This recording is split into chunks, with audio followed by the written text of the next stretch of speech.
historik që do të kishit dashur që të takonit dhe të bënit një debat politik. Dhe pse refuzon Rama debatin politik me ju? Personalisht nuk kam refuzuar debate dhe mendoj se debati është detyrim për çdo politikan. Është detyrim para publikut që të ndjek, para publikut që të voton dhe nuk do të kesh frikë nga transparenca. Debati është mjet transparence. Natyrisht, politikanët mi të admiruar janë disa. Theksova Churchilli.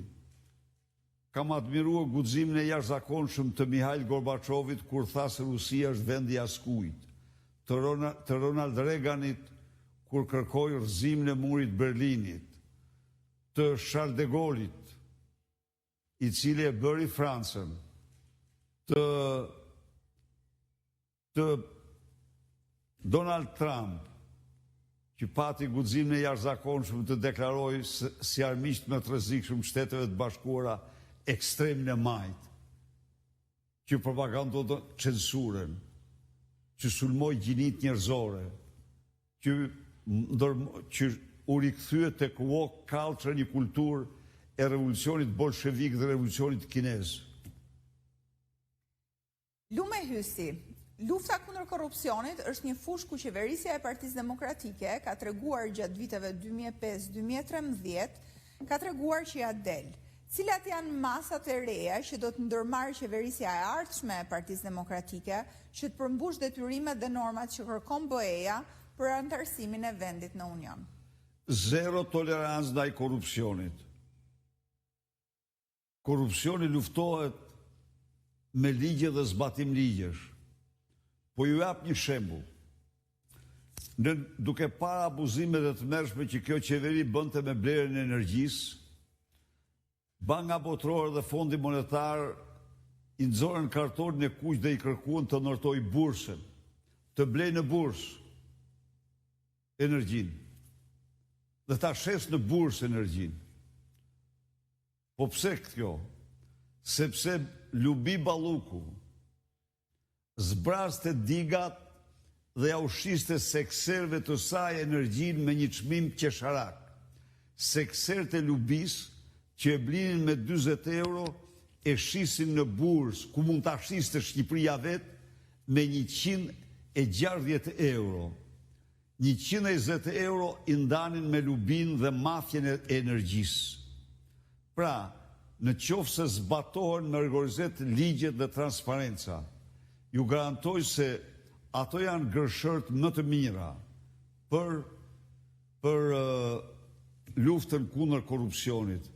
Por ka një ligj themelor në luftën kundër korrupsionit, zonjë. Dhe ky ligj është ligji i konfliktit interesit. Në qoftë se ti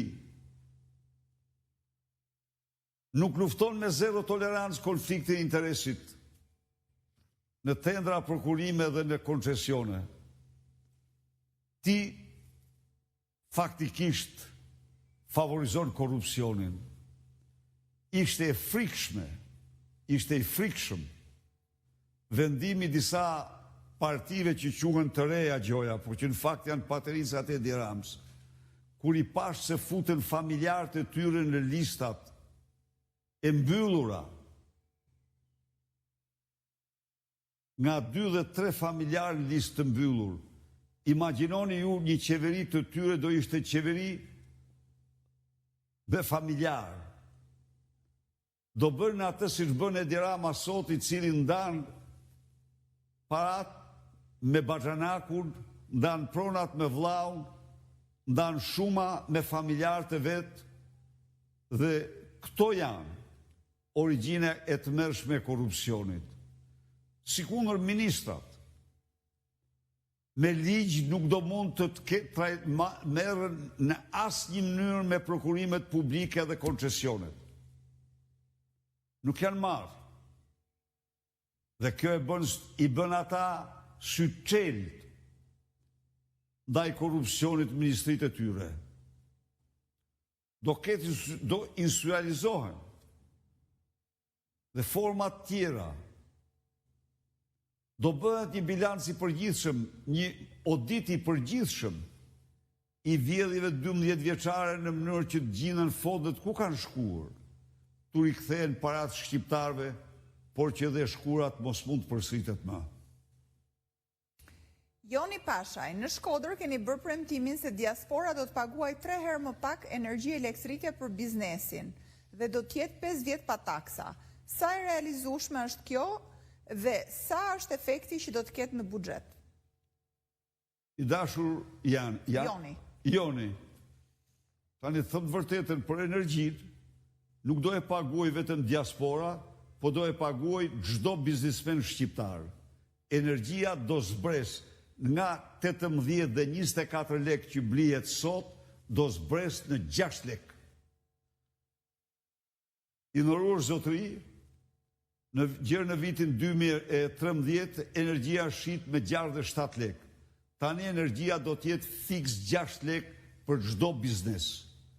Së dyti, pa diskutim, që do lihen 5 vjet pa taksa dhe natyrisht do paguajnë sigurime shoqërore secili, po edhe aty mund të shohin për lehtësira, kurse asnjë taks tjetër gjersa të ngrihet në këmbë dhe të bëhet i suksesshëm biznesi i tyre.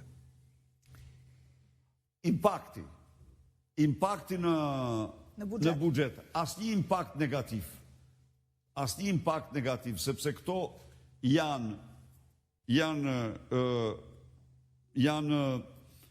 investime të cilat pas 5 vitesh